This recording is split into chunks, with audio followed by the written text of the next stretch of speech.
Okay. So, yeah. Wow, as you can see, this is, it's taken me, I've been playing this game maybe for a good 20 hours now. I've barely done the bottom island. It's open world and stuff.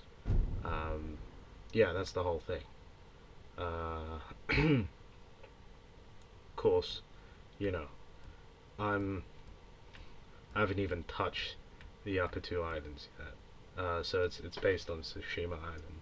There's the history behind it. You play a samurai in the year 1274, which is meant to be the first Mongol invasion of Japan, and the guy that's spearheading it is a cousin of Kublai Khan, who's the son of Genghis Khan. So yeah, um, huh. Um, Gameplay aspects. Wow, to begin with, because it's open world, you can ride around on a horse, you can do a lot of visually pleasing things. There's a there's so many details you can go into. For example, your journal is where you follow each mission per se, or tale, because it's Japanese. Missions are going to be like tale titles or whatever. Gear. So you get a tanto and a katana, um, and they're both starting ones. So you can't really change those things other than visually. It's still the same sword, technically still the same swords, sword sets. But the sword you start with is the sword you finish with. Outfits. I've unlocked a few. Um, for example, samurai armor, broken armor. Tadayori's armor is like meant to uh, be like for an archer type bit, and traveler's attire allows me to explore the world more efficiently. Stuff like that. You get masks, of course, and hats. Um, yeah, you can get like headbands, swords, and sword master's hat. And I've got one samurai clan helmet. So you can just you know mix and match or whatever. Accessories is a saddle and a flute. Um, Saddle for your horse and I believe flutes can, yeah, a song that can change the weather. So like different melodies do different things, but I haven't found them all yet. Then on top of that, you've got different techniques on how to master your sword. Obviously, there's other special master legendary combat arts. I've been trying to collect a few of them. The Heavily Strike is pretty brilliant. Exploration, that's more for like searching around the map. Stances, there's 4 different types of stances, and as you can see on the right, it says effective against swordsmen, shieldmen, spearmen, and brutes. So different stances in different situations really help. Um, and ghost weapons are like sticky bombs and throwing knives. That's why it's called the Ghost of Tsushima. Because there's stealth elements in it. Evolving tactics. Wow, that's pretty self-explanatory. It's just extra things you can do in combat. Stances, yeah. Collections. Obviously, there's going to be things to collect. It's an open world game. Um, and yeah, that's like I said, there's so many gameplay aspects, and because the game is visually pleasing, you can come out with a whole bunch of really cool, uh, you know, screenshots. Red leaves, yellow leaves. You can modify it to, you know, be a certain way. Example.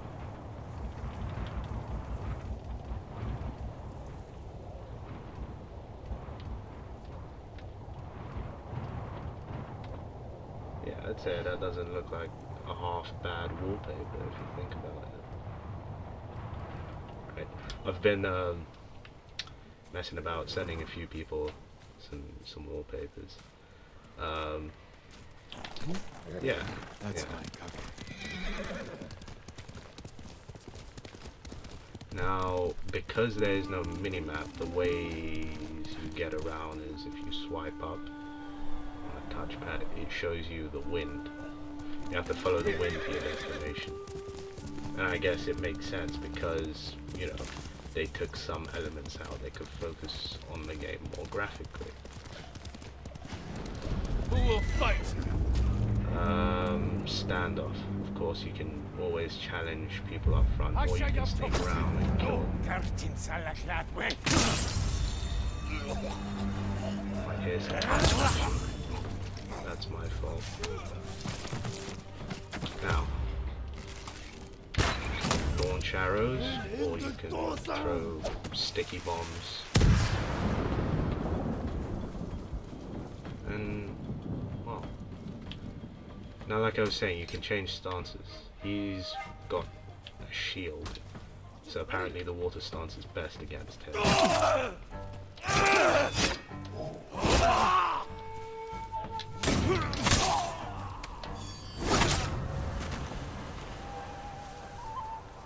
I just demonstrated the use of the Heavenly Strike there, but it costs energy. So in the bottom left corner, as you can see on my screen, there's yellow circles which show your resolve, and the red bar that's slowly filling is your health.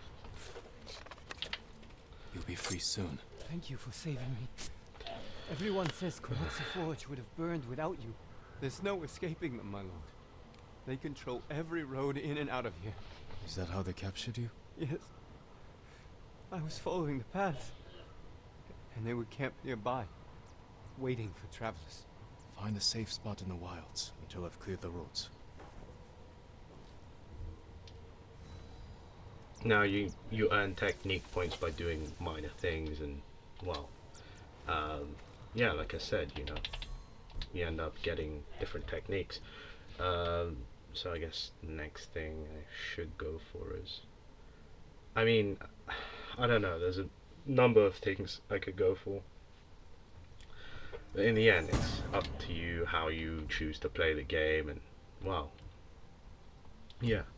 One thing I forgot to explain were these charms. So you can add charms that, you know, affect how your character deals with certain things. Yeah, and you collect charms by doing things throughout the game. That's that for now. And there's many gameplay. Well, yeah, that's a fox den, and I can confirm that you can go around petting foxes if you want.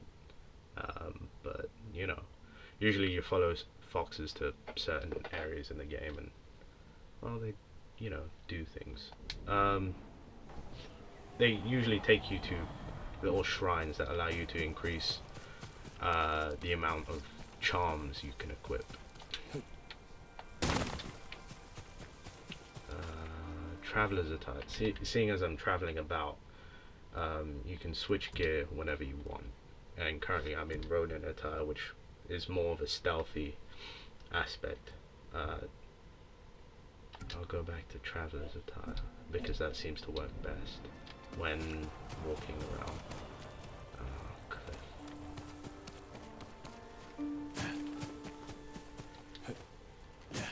Now the game works by collecting different supplies or different sorts of items. Like the U wood would allow me to modify my bows, and so does bamboo. Whereas steel and iron allow me to upgrade my swords. Collecting flowers allows to add different dyes to your clothing. It's interesting. So this is a survivor camp, and I've just discovered, and well, yeah, it's I work well, metals, woods, you know, cloth. you can go around and find out what you need, talk to people, and May they I usually assist give you my like lord? hints on the rest of the game.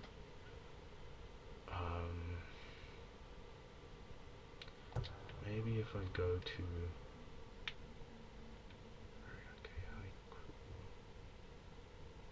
yeah, okay. Maybe I can try doing stealth in a place that I've not yet gone to. Hopefully it's a trading post of some sort.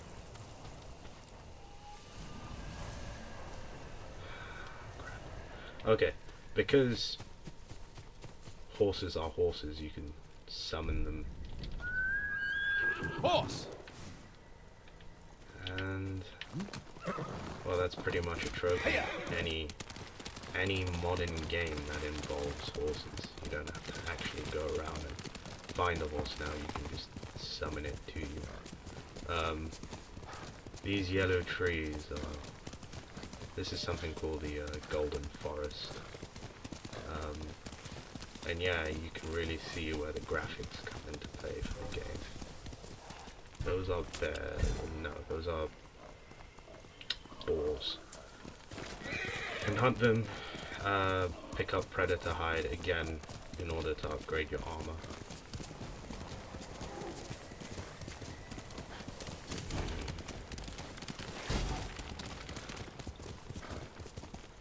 Here we go.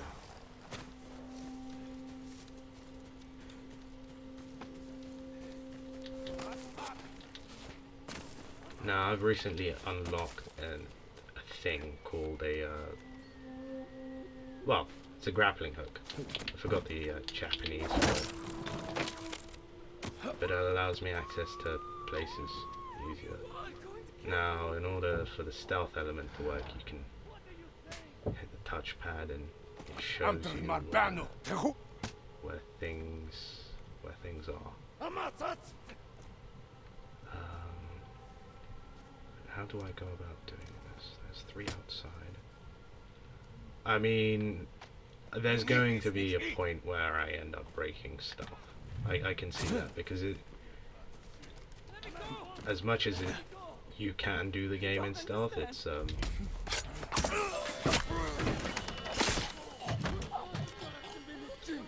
just a lot simpler to, well, it's quicker to fight in combat, in open combat.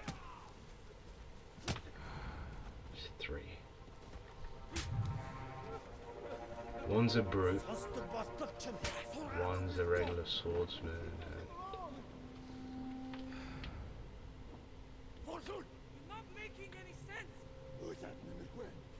it seems like that this isn't a very large camp, so I'm finding it a bit difficult to find other enemies. Unless it's only just those 3 there, and that's it. In which case this is a very small camp. It would be easier to do.